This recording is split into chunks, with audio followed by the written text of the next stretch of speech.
Hi, I M doctor Sanoj. നിങ്ങൾ vitamin D3 എടുക്കുന്നുണ്ടോ? ഇതിന്റെ ഫുൾ റിസൾട്ട് കിട്ടുന്നുണ്ടോ?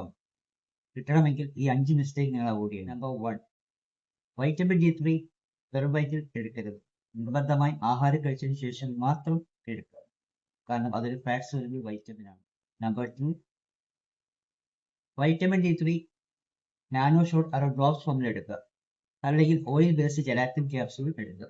ഒരിക്കലും ടാബ്ലറ്റ് ഫോമിൽ എടുക്കരുത്, അത് അബ്സോർബ് ചെയ്യില്ല. നമ്പർ 3, വൈറ്റമിൻ D3യോടെ വൈറ്റമിൻ K2 സപ്ലിമെന്റും കൂടി എടുക്കുക.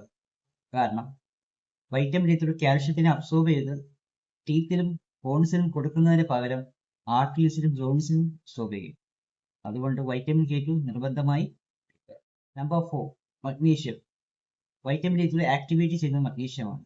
സോ മഗ്നീഷ്യം നിർബന്ധമായിട്ടും എടുക്കുക. എങ്കിൽ മാത്രമേ ഫുൾ റിസൾട്ട് കിട്ടുള്ളൂ. Last but not least, sunlight.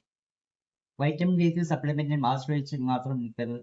Sunlight exposure ചെയ്യുക. അത് മോർണിംഗ് 8 to 10 ടൈമിൽ ഒരു 15 മിനിറ്റ്സ് എന്നും ഡെയിലി നമുക്ക് എക്സ്പോസ് ചെയ്യാൻ പറ്റിയാൽ നിങ്ങളുടെ വൈറ്റമിൻ D3 മെയിൻറ്റെയിൻ ചെയ്ത് കൊണ്ടുപോകാൻ പറ്റും. Try to avoid all these 5 mistakes. എങ്കിൽ മാത്രമേ നമുക്ക് ഫുൾ റിസൾട്ട് കിട്ടുള്ളൂ. Thank you. Take care.